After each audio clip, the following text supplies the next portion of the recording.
The last thing that we have to do inside of our post new component is make sure that we correctly handle the submittal event. So we've looked at submittal a little bit previously. We had said that onSubmit will be called with an object that we're going to call values.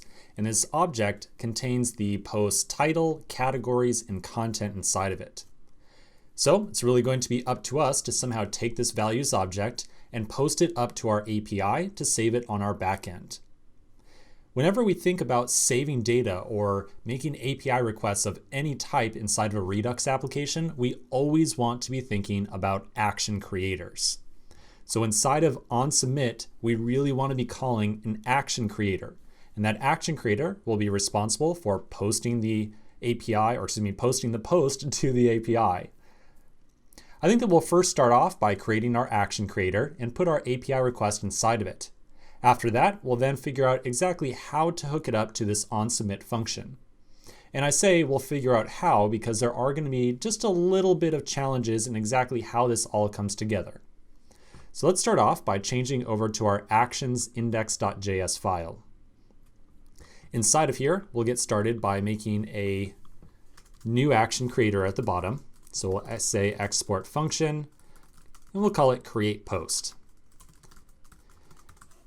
It'll receive the values object, which will be the blog post. So the thing that actually contains the title, categories, and content. Then inside of here, we can follow the exact same syntax as we used on fetch posts. We'll make a request to to our API with Axios, and then we will return an action which contains the request as the payload. So let's make our request. This time around, we want to make a post type request to our backend API. We want to send it to root, let's get those curly braces on there, root URL. Do make sure that you're using backticks around this because we are using a string template. We want to post it to the posts endpoint, and we also want to provide our API key. And then finally, we want to make sure that the request is made with the values from the form. So as a second argument, we'll provide values. We haven't really used post requests with Axios before. They really follow the same type of method signature as a GET request. So we're providing the URL as the first argument, and then the second argument is the object or the data that we want to send to this remote API. Now we can create our action at the bottom and return it. So we'll return with a type of, we'll imagine that we're going to have a type in just a second called create post. And it'll have a payload of request, like so. So let's make that type of create post. We'll scroll up a little bit. We'll say export const create post, and that will be create post. Okay, so this is looking pretty good. Now, before we hook this up to the component, I want to kind of follow the action creator full circle. And by full circle, I mean I want to go all the way over to the reducer and figure out what's really going to happen inside the reducer when it sees an action of type create post. So I'm going to find my reducers folder and open up the reducer post file. So you'll recall that inside of here, our state object was an object. It really is an object where the keys were the ID of individual posts, and then the values were the actual posts themselves. So I think that for right now, maybe we will just leave the reducer as is, and we'll come back in just a second once we are really sure that we can create a post and get a response back from the backend API. Ideally, we're going to get the post that gets returned from the API and insert it into our state object. The reason I want to come over here right now is I want to just point out to you, I want you to just recall that right now, as it stands, this request object, which presumably returns a post, we can't just take the values object right here and put it directly into our state array because the values object does not yet have an ID associated with it. So we can't really just arbitrarily throw something into our state object because we don't have any ID to associate with this particular post. All right, so now that we've got our action creator put together, let's change back to our post new file. So here's post new. I'm going to go up to the top of the file, And up here, we're going to go through the usual steps for calling an action creator from this file.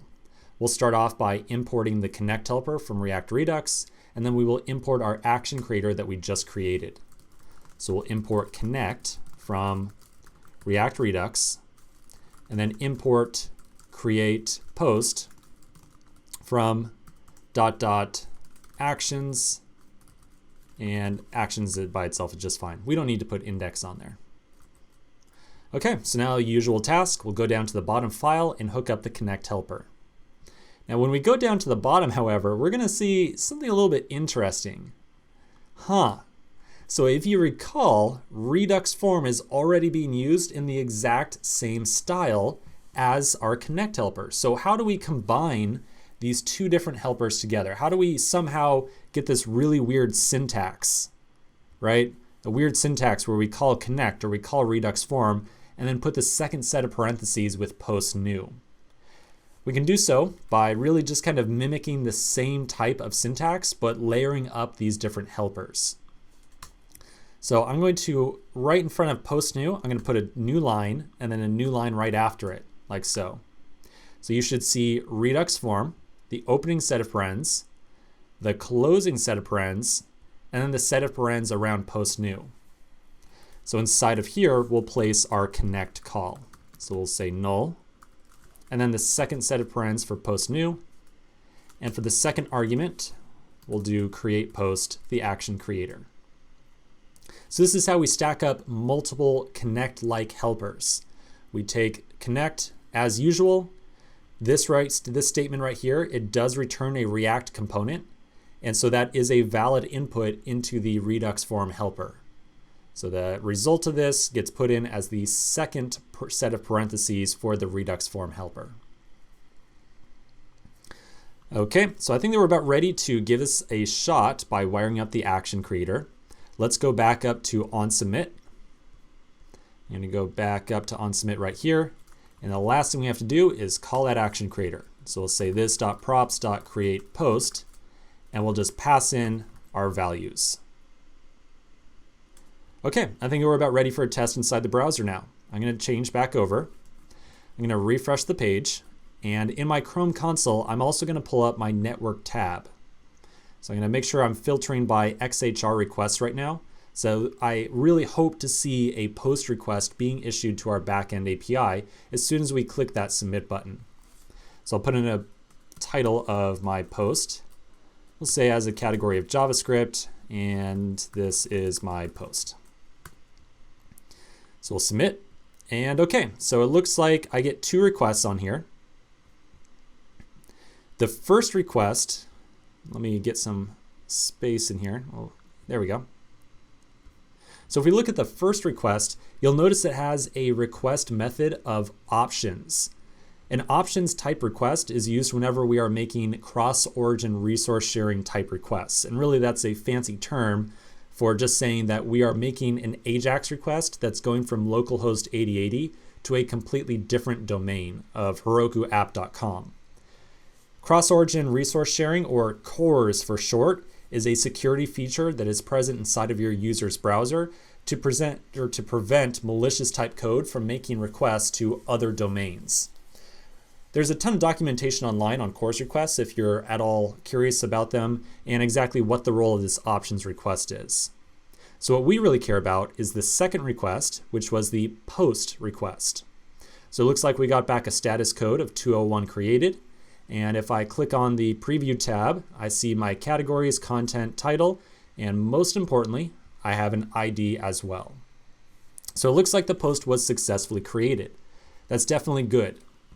If we go back to the index page now, the instant we go back to the index page will refetch our list of posts, and we can now see the new post appear on the screen.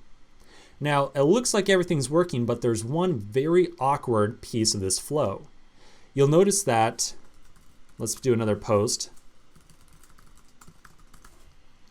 So I'll clear out my log here, I'll submit, and okay, looks like it was created as well. But when I click submit right here, my intent, or what I would really like to have happen, is to make sure that my user gets redirected automatically back to our list of posts.